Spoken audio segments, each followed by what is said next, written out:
ప్రస్తుతం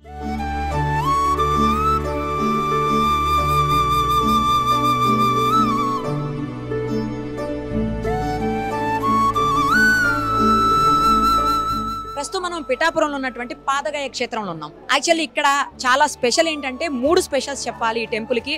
ఒకటి పాదగయ అంటే గయాసురుని పాదాలు ఉన్నటువంటి ఒక పీఠంగా ఇక్కడ భావిస్తూ ఉంటారు. అందుకని నా పక్కన జరుగుతున్నాయి చూడండి, పిండ ప్రదానాలు చేస్తూ ఉంటారు. మొత్తం దక్షిణ భారతదేశంలోనే పిండ ప్రదానం చేసేటువంటి ఏకైక ప్లేసు ఇదే అని చెప్పాలి, పిఠాపురంలో ఉన్నటువంటి ఈ గయా క్షేత్రం అని చెప్పాలి.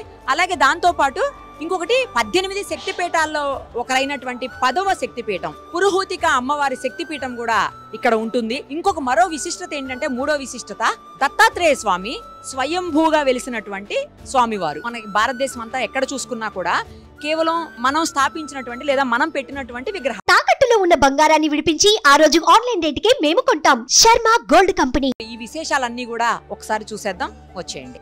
నేను ఇందాక చెప్పాను కదా, గయాసురుని పాదాలు ఉన్నటువంటి స్థలం ఇది. చాలా పురాతనమైనటువంటి స్థలము, అలాగే చాలా విశిష్టత కలిగినటువంటి స్థలం కూడాను.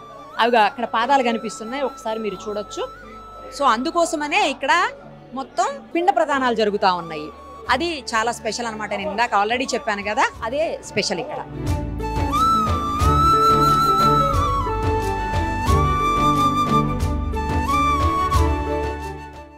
నేను ఇంతకు ముందు చెప్పాను కదా, స్వయంభూ వెలిసినటువంటి దత్తాత్రేయ స్వామి. ఇక్కడ కనిపిస్తున్నటువంటి ఆ స్వామి విగ్రహమే స్వయంభూ అని చెప్పాలి. ఈ టెంపుల్లో ఇది కూడా స్పెషల్ అనమాట. తర్వాత 18 శక్తిపీఠాలు చెప్పాను ఇందాక, అందులో 10వ శక్తిపీఠం అయినటువంటి పురోహితిక అమ్మవారి శక్తిపీఠాన్ని కూడా ఒకసారి చూద్దాం రండి.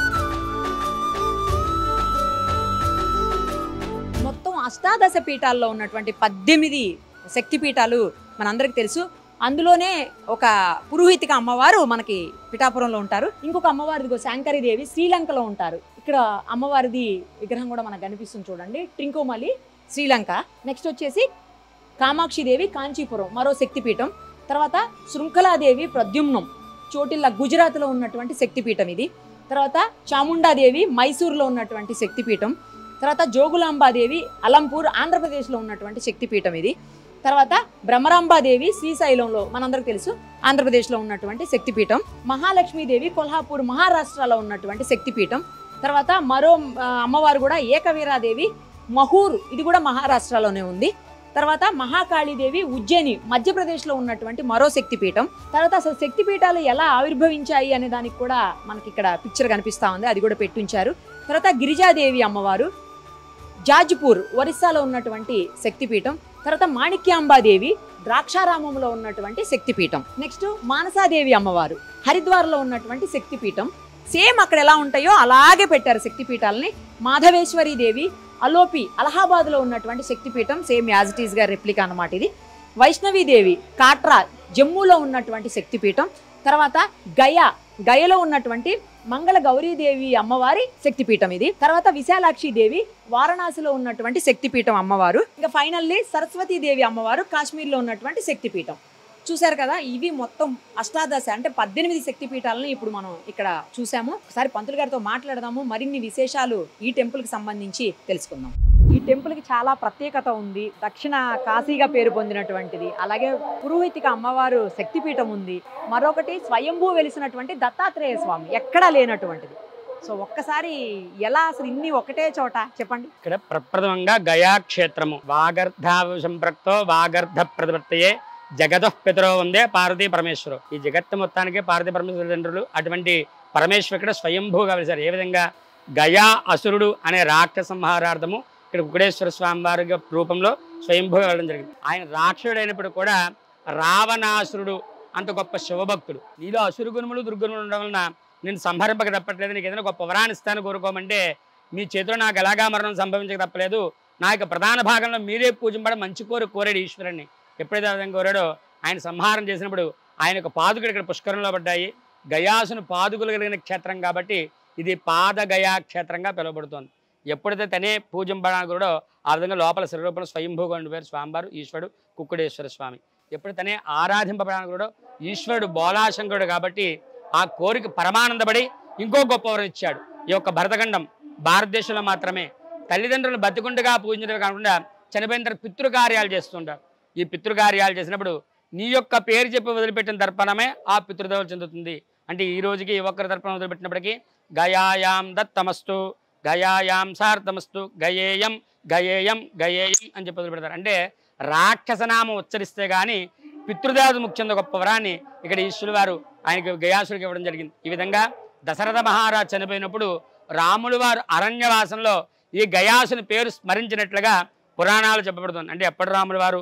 త్రేతాయుగంలో రాములు వారు. అలాగే ఈ యొక్క పాదుకులు ఇక్కడ పడ్డాయి గయాసునివి. నాభిస్థలం ఒరిస్సా దగ్గర జాజిపూర్ దగ్గర పడింది, దాన్ని నాభి గయ అంటారు. అలాగే కాశీ దగ్గర గయ ఉంది కదా, ఈయన పేరు మీద గయ అని పేరు వచ్చింది. అక్కడ ఆయన అక్కడ శిరోస్థానం పడింది, శిరస్థానం, అక్కడ శిరోగయ అంటారు. కాశీలో కాశీ దగ్గర గయలో పడింది. ఆయన పేరు మీద గయ అని పేరు వచ్చింది, అక్కడ శిరస్థానం పడింది, శిరోగయ. ఇప్పుడు త్రిగయా క్షేత్రాలు అన్నమాట. ఎప్పుడైతే ఏ విధంగా ఆయనకు వరం ఇచ్చారో ఆ విధంగా ఇక్కడ పితృదేవతలకు సంతుష్టి గురించి ఇక్కడ పితృతర్పణాలు పితృకార్యాలు చేస్తూ ఉంటారు. ఈ విధంగా ఇక్కడ వ్యాసుల వారు ఇక్కడ కుక్కుడేశ్వర స్వామి వారిని, దత్తాత్రేయ స్వామి వారిని, పురుహూతిగా అమ్మవారిని, వీరి ముగ్గురిని ఇక్కడ స్వయంగా వచ్చి సేవించి ధరించినట్టుగా వారు రాసిన అష్టాదశ పురాణాల్లోని స్కాంద పురాణము, భీమఖండము, తృతీయాశ్వాసము 3వ అధ్యాయంలో ఈ స్వామివారి మీద వారు ఒక శ్లోకం చెప్పారు. అధవింధ్య చలోపాంతే త్రిలోత్ కళింగదేశౌ స్కందో సమీపే శ్రీ భీమమండలస్య పురోత్తమం నవకండాన్వితకండ క్షోణీమండల మండలం కేదార కుంభకోణాది సమం మహత్ కుంభీకోణ కుక్కుడేశ్వర స్థానుస్థానంబు మోక్షధామంబులింద్రున్. ఉత్తరాదున్నది కేదారము, దక్షిణాదున్నది కుంభకోణము. దీనికి సమానమైనటువంటి ఎక్కడ ఉన్నారు ఈయన? కళింగ ఉత్కల ప్రాంతం, కళింగపట్నం అంటే ఒరిస్సాకి దగ్గర ఉన్నటువంటి భీమమండలము. మన అరసవల్లి అని చెప్పి సూర్యనారాయణమూర్తి వారి క్షేత్రం ఉంది. ఆ అరసవల్లి మొదలుకొని అమరావతి ఊరుకున్న ప్రాంతానంతటిని కూడా భీమమండలం అని పిలుస్తారు. ఈ భీమమండలం పురోత్తమైనటువంటి ఈ కుక్కుడేశ్వర స్వామి వారిని కానీ వివిధ స్థానువులు స్వయంభూ దత్తాత్రేయ స్వామి వారు, పురుహూతిగా అమ్మవారు, స్థానంబు మోక్షధామం బృంద్రును. ఈ 3 స్థానాల్లో ఏ ఒక్క స్థానాన్ని సేవించినప్పటికీ ముక్తి మోక్షం లభించబడతాయి. అంటే మన పూర్వీకులు ముళ్ళు ఋషులు కూడా కొన్ని వందల సంవత్సరాల పాటు ఈ ముక్తి మోక్షాల గురించే తపస్సులు చేసేవారు. ముక్తి మోక్షం అంటే ఏమిటయ్యా? మనం ఈరోజు అనేక కోరికలతో దేవుణ్ణి సేవిస్తుంటాం. మనలో ఎటువంటి కోరిక లేకుండా ఈ దేహం లోపల ఉండే జీవుడనే ఆత్మని దైవంలో ఐక్యం చేయనుకోవడమే మోక్షము. మనంత శ్రమ పడక్కర లేకుండా వీరి యొక్క దర్శన సేవా భాగ్యాల చేత మాత్రమే ఆ ముక్తి మోక్షాన్ని మనం పొందకోరుతాము. మునివర నిజ శిష్య సమావసతు. మునులతోటి శిష్యులతోటి నేను వచ్చి సేవించి ధరించాను ఇంత నిజము శుభ అని చెప్పి ఎవరు చెప్పారండి? వ్యాసుల వారు చెప్పారు. వ్యాసో నారాయణ రిహి, నారాయణుడు గల వ్యాసుడు. అటువంటి అంత పురాతనమైన స్వామివారు వచ్చి ఇక్కడ దర్శించారంటే అతి పురాతనం, ప్రాశస్యం, స్వయంభూ ఇక్కడ ఉన్నవన్నీ కూడా. అలాగే ఇక్కడ నెక్స్ట్ దత్తాత్రేయ స్వామి తర్వాత ఉన్నది దత్తాక్షేత్రము. భారతదేశం మొత్తం మీదే ఏకైక శిలా విగ్రహంలో ఉన్న స్వయంభువ మూర్తి స్వామి. మొత్తం అన్ని చోట్ల కూడా నిర్గుణ పాదుకుల్లో మాత్రమే స్వామివారు సేవింపబడుతూ ఉంటారు. మొత్తం ఇది ప్రప్రథమ క్షేత్రం, అందుకనే స్వామివారి బోర్డు మీద మూల స్థానం అని చెప్పి రాసి ఉంటుంది. అంటే ప్రప్రథమ క్షేత్రం. ఇది కాకుండా ఈ దత్తాత్రేయ స్వామివారు కాశీలో స్నానం చేస్తారు, కొల్హాపూర్లో భిక్ష స్వీకరిస్తారు, మాహూరులో నిద్రిస్తారు, అలాగే గిరినార్ అంటే సహ్యాద్రిలో నివసిస్తారని చెప్పబడుతుంది. అదే మనకి గుజరాత్లో జూనాగఢ్ దగ్గర ఉంది గిరినార్, సహ్యాద్రిలో సహ్యాద్రి అంటారు దాన్ని. అక్కడ స్వామివారు స్వయంభూ నిర్గుణ పాదులు ఉంటాయి. గిరినారు, నరసోబావాడి, వాడి, సాంగ్లీ, ఔదంబరము, కురుపురము, గానుగాపురము, కొల్హాపూరు, కదలీవనము, కరంజా, మాహూర్ ఇవన్నీ దత్తక్షేత్రాలుగా పిలువబడుతున్నాయి. ఇన్ని దత్తక్షేత్రాలు ఎక్కడ దర్శనం చేయండి? మనకు గానుగాపురం చిన్న బెలంలోంచి చూపిస్తారు, కన్నంలోంచి. అక్కడ కూడా స్వామివారి నిర్గుణ పాదుకులు మాత్రమే ఉంటాయి. ఈ ఒక్కచోట మాత్రమే పూర్తిగా మూర్తి రూపంతో స్వయంభూసిన విగ్రహం ఉంది. అది కూడా వ్యాసకరార్చిత. వ్యాసుల వారి దత్తాత్రేయ స్వామివారిని చూస్తూ ఒక వాక్యం చెప్పారు. శ్రీ కరుణామృత కల్పతరువై శ్రీ దత్తాత్రేయ అమృతహస్తమును సుధన గురుడన్. ఈ యొక్క దత్తాత్రేయ స్వామివారి దర్శనానికి వచ్చినప్పుడు వారికి ముఖము కరుణామృతం ఉంది, వారికి అమృత కలసము. ఇక్కడ స్వామివారి స్వయంభూ అని చెప్పడం తార్కాణం ఏంటంటే ప్రతి చోట దత్తాత్రేయ స్వామివారి త్రిముఖము, 3 ముఖాలు, షడ్భుజాలు, 6 భుజాలు ఉంటాయి. కానీ స్వామివారి ఇక్కడ చతుర్భుజంతో మాత్రమే పిలిచారు. ఒక చేతిలో అమృత కలసము, ఒక చేతిలో అక్షరమాల, ఒకటి అభయహస్తము, ఒకటి కడహస్తము. ఈ అమృత కలసం నుంచి జ్ఞానం అనే సాగరం పొరులుతుంటే నేను దాన్ని త్రాగాను గురని చెప్పి వ్యాసుల వారు చెప్పారు. అది వారి యొక్క మనోభావన అయినప్పటికీ ఈ యొక్క దత్తాత్రేయ స్వామివారిని ఏ ఒక్కరు సేవించినప్పటికీ కల్పవృక్షం ఎటువంటి మాదిరిగా కోరికలు నెరవేరుస్తుందో అటువంటి కోరికలు స్వామివారు నెరవేరుస్తారు. ఇక్కడ దత్తుడు స్మరణ మాత్రం దుష్టాయ, పిలిచిన వెంటనే పలుకుతాడు స్వామి అని చెప్పడం జరిగింది. దానికి ఉదాహరణ ఏమిటండి? ఈ క్షేత్రంలో చూస్తున్న సుమతి అప్పలరాడు శర్మ అనే 2 బ్రాహ్మణ దంపతులు వారికి సత్సంతానం, సుపుత్రుడు కలగాలని నిత్యము వారు సత్సంతానం కలగాలని చెప్పి స్వామివారు సేవిస్తుండేవారు. ఏ విధంగా వారికి అప్పటికే 2 కుమారులు ఉన్నారు. కుంటివారు, గుడ్డివారు, 2 అవిటివారి ద్వారా మనకు సత్సంతానం కలగాలి, వారి వల్ల మన వంశం అభివృద్ధి కలగాలని చెప్పి నిత్యము దత్తాత్రేయ స్వామివారు సేవిస్తున్నప్పుడు స్వామివారి వారి సేవకమిచ్చి వారిని అనుగ్రహించి వారిని పరీక్షిద్దాంతో రోజు భిక్షు రూపంలో వారింటికి వెళ్తారు. ఆ రోజు మాధ్యాహ్నం సమయం మాధ్యాహ్నంలో భిక్షకు వెళ్ళారు స్వామి. ఆ రోజు వారింట్లో పితృకార్యము. పితృకార్యం అంటే బ్రాహ్మణులు ఏం చేస్తారంటే ఇంకో ఇద్దరు బ్రాహ్మణ భోజనం పెడతారు. ఏ విధంగా ఆ పితృకార్యం నాడు వైశ్వదేవ స్వరూపము విష్ణుమూర్తి స్వరూపంగా ఒకరికి, మాతృపితృ స్వరూపంగా ఒకరికి వారిద్దరు భుజిస్తే కానీ బయట వారు భిక్ష వేయకూడదు. ఎందుకంటే ఆ రూపంలో వారు వచ్చి సేవిస్తారని చెప్పి అందుకేనా మనం స్వయం పాకం ఇస్తాం. స్వయం పాకిస్తాం. ఆ రూపంలో వీరిద్దరూ వచ్చి సేవిస్తారని చెప్పేసి పూర్వం నుంచి సదాచారం. ఎప్పుడైతే స్వామివారు భవతీ భిక్షాందేహం భిక్ష వేడారో సుమతీదేవి బయటకు వచ్చి చూసిందా వీరు గొప్ప యతీశ్వరూపంలో ఉన్నారు. వేలగాన వేల మాధ్యాహ్న సమయంలో భోజనం టైంలో వచ్చి దేహి అని చెప్పి అడిగిన తర్వాత ఏమీ లేదు అని వెళ్ళగొట్టకూడదని జ్ఞానముతోటి వారినే వైశ్వదేవ స్వరూపంగా విష్ణుమూర్తి స్వరూపంగా భావించి వారికి అర్ఘ్యబాధాలు కాలు చెడు కూర్చోబెట్టి వండిన పదార్థంతో కూడా వారు పెట్టిన సంతుష్టిగా ఉంచారు. స్వామివారు నిజరూపంతో దర్శనం ఇచ్చారు. అమ్మా నీ సేవకు నేను మెచ్చాను, ఏ వరం కావాలో కోరుకో అని చెప్పి. నేను సత్సంధానం కోసం సేవించానయ్యా, నువ్వు నన్ను అమ్మాని పిలిచావు, ఆ మాటను సార్థకత చేయవయ్యా అంటే ఆవిడ కోరిక మేరగా ఇక్కడ ఈ ఔదంబర వృక్షంలో శ్రీపాద శ్రీవల్లభ స్వామివారుగా ఇక్కడ జన్మించినట్టుగా వాసుదేవానంద సరస్వతి మనకి ఏదైనా ఒక చరిత్ర ఆధారం. ఆ గురు చరిత్ర వాసుదేవానంద స్వామివారు ఈ క్షేత్రానికి 1911లో విచ్చేసి ఒక దత్తాత్రేయ స్వామివారిని విశేషంగా అర్చించి శ్రీపాదులు వారు ఇక్కడే జన్మించి స్థల నిర్ధారణ చేసి వారి స్వహస్తాతో దత్తాత్రేయ 2 పాదుకుల్ని ప్రతిష్ఠ చేయడం జరిగింది. దానికి కూడా ఒక శ్లోకం చెప్పారు. ఔదంబర కల్పవృక్ష కామధేనోశ్చ సంగమ చింతామణిర్గురోపాదో దుర్లభో భువనత్రయే. ఏ ఔదంబర వృక్షం కింద ఉన్న ఏ గురు పాదుకుల్ని ఏ ఒక్కరు సేవించినప్పటికీ కల్పవృక్షము, కామధేనువు, చింతామణి ఈ 3 కోరిన కోరికలు నెరవేర్చడవి. అంతకన్నా విశేషమైన ఫలితాన్ని సమయ పాదుకులు, అంతకన్నా దుర్లభమైనవి. ప్రతి ఒక్కరూ వచ్చి ఈ పాదుకుల్ని సేవించి తరించండి అని చెప్పి. అలాగే ఆ వాసుదేవేంద్ర స్వామివారు ద్విసహస్రి గురు సంహిత అనేది 2000 శ్లోకాల్లో ఉన్న ద్విసహస్రాన్ని తర్జుమా చేసి అన్ని భాషల్లోకి గురు చరిత్రగా వ్రాయడం జరిగింది. ఆ ద్విసహస్రలో ఈ స్వామివారిని ఆయన ప్రబోధిస్తూ కాలాగ్ని సమదత్తగా ప్రబోధించారు. భారతదేశం మొత్తం మీద కాలాగ్ని సమదత్తుడు అంటే ఇది ఒక ఆయన. ఇందాక మనం చెప్పుకున్నాం ఉత్తరాది దత్త సాంప్రదాయంతో కూడా ఉంది. మన ఇక్కడ రోజు పొద్దున్నే లేచి ఏ విధంగా దత్త పారాయణ చేస్తుంటామో నిత్యం అక్కడ గురుచరిత్ర పారాయణ చేస్తూ ఉంటారు. వారికి తెలుస్తుంది. అంటే ఇక్కడ చుట్టుపక్కల ఉన్న వాళ్ళకి ఈ దత్తాత్రేయ విశిష్టత తెలియదు, కానీ అక్కడ నిత్యము గురుచరిత్ర పారాయణ చేయడం వలన వారు విశేషంగా జన్మలో ఒక్కసారైనా ఈ కాలాగ్ని సమదత్తుని దర్శించాలి, సేవించాలి, ధరించాలి చెప్పి విశేషంగా ఇక్కడ మహారాష్ట్ర వాళ్ళు ఎక్కువ వస్తుంటారు. ఇక్కడ భక్తులు వచ్చి దత్తాత్రేయులను సేవిస్తూ ఇక్కడ పారాయణ చేసుకుంటూ వారిని సేవ చేసుకుని ఇక్కడ వెళ్తూ ఉంటారు. అటువంటి ఈ స్వామివారిని కాలాగ్ని సమర్థగా ప్రబోధించారు. కాలాగ్ని సమర్థత్తుడు అంటే కలి ప్రభావాన్ని స్వామి ఉపశమనం చేస్తాడు. నీ కలిలో ఉన్నదంతా అన్యాయం, అధర్మం కాబట్టి దాని రూపమాపుతారు ఈ స్వామి అని చెప్పడం జరిగింది. ఈ విధంగా ఆవిడ దత్తాత్రేయ స్వామివారి స్వయంభూ స్థానము, శ్రీపాద శ్రీవల్లభ జన్మస్థానం. అలాగే ఇక్కడ అష్టాశక్తిపీఠం, శక్తిపీఠం మావాడు చెప్తాడు. ఈ పాదయ్య క్షేత్రంలో ఈశ్వరుడు దత్తాత్రేయ స్వామివారి లాగే అష్టాశక్తిపీఠాల్లో 10వ శక్తిపీఠమైన పురుహూతిక అమ్మవారు మనకి దర్శనమిస్తూ ఉంటారు. ఈ అమ్మవారు దక్షిణముఖంగా ఉండడం ఇక్కడ విశేషం. 18 శక్తిపీఠాల్లో ఈ అమ్మవారు 10వ శక్తిపీఠం.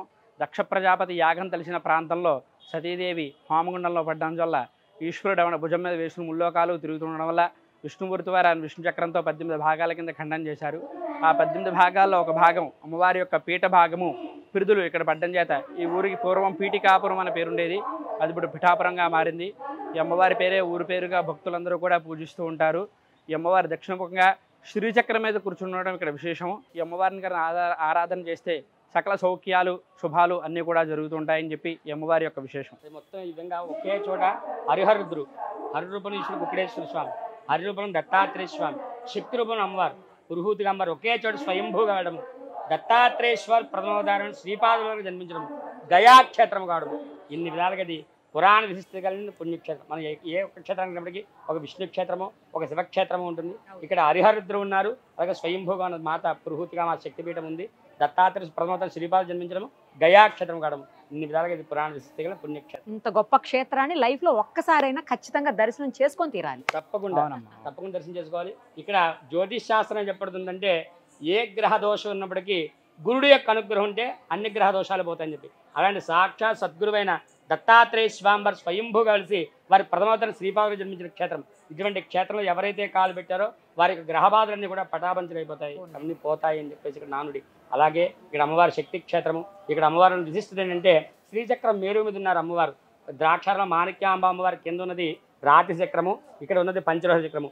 ఇటువంటి అమ్మవారిని దర్శించి సేవించడం ద్వారా భక్తుల యొక్క మనోభీష్టం నెరవేరుతుంది, స్త్రీలకు దీర్ఘ సౌమంగళ్య ప్రాప్తి సౌభాగ్య గురించి చెప్పారండి. అలాగే ఇందాక మా అల్లుడు చెప్పినట్టుగా ఇక్కడ అమ్మవారు దక్షిణాభిముఖంగా ఉన్నారు. ఇటువంటి అమ్మవారిని సేవించడం ద్వారా శత్రు జయం కలుగుతుందని చెప్పి ప్రత్యేకంగా చెప్పబడుతుంది. అమ్మవారిని సేవించడం ద్వారా ఈ మాట తెలిస్తే అండి రేపు నుంచి క్యూ కడతారు ఈ గుడికి. రక్షణ శాఖ పోలీసులు శాఖ వారు ఇక్కడ ఎక్కువ వచ్చి అమ్మవారిని కొలుస్తూ ఉంటారు శత్రు జయం శత్రు జయం కలగడం కోసం.